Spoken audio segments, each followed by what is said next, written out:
Lubbock Representative Jody Arrington visited the district this morning to speak to local business leaders and address some issues concerning the nation.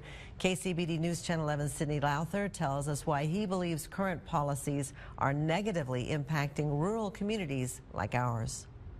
Keeping the federal government off the backs and out of the way of our local leadership. Representative Jody Arrington believes the Biden administration policies are negatively affecting rural communities like Lubbock. He presented those concerns to the Lubbock Chamber of Commerce board and local business leaders. Remember, the small businesses are the job creators and the economic engine of this great economy of ours. Congressman Arrington, who chairs the House Budget Committee, warned them about a recession over the debt ceiling. He is one of many Republicans who do not want to raise the nation's credit limit without cutting government spending. The chairman says a recession would hit farmers and factory workers the hardest. And it's awfully hard to grow an economy when your expenses are astronomical and when you can't fully staff up. He also emphasized the need for better crop insurance in this year's upcoming farm bill, saying the current model does not pay out enough. We need to make sure the farm bill works,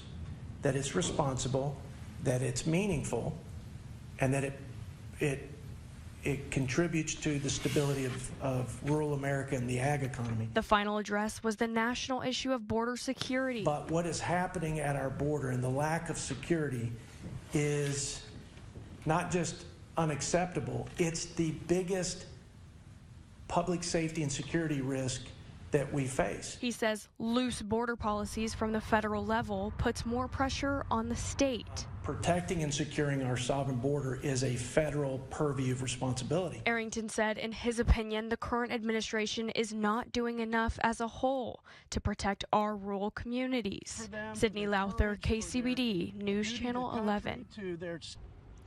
More families are without a home after COVID-19 relief funding has come to an end, and now some local shelters are at capacity and working to keep Lubbock families off the streets.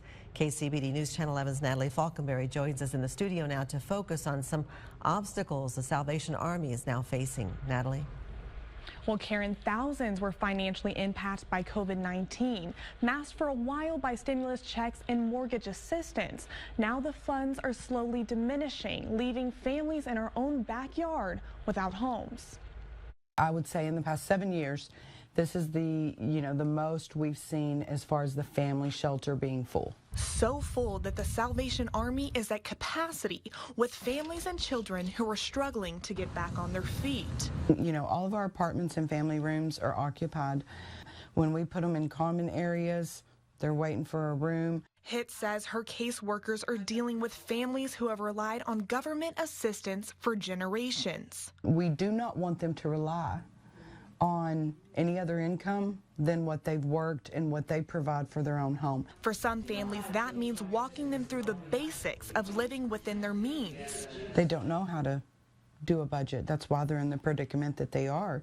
So our case managers, automatically that's the first thing that they do. The next step to getting those families back into a home of their own is the rapid rehousing program through the Salvation Army. That allows us to get these families rehoused, and we do case management through our office, but while they're in their own home. After a family enters that program, HIT says the cycle continues. We've got to figure out, how do we fix the problem? Otherwise, we're just going to continuously see them coming through our doors.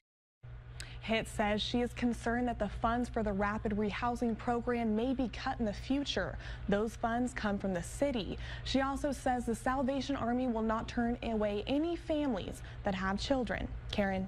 That's good to hear. Thank you, Natalie.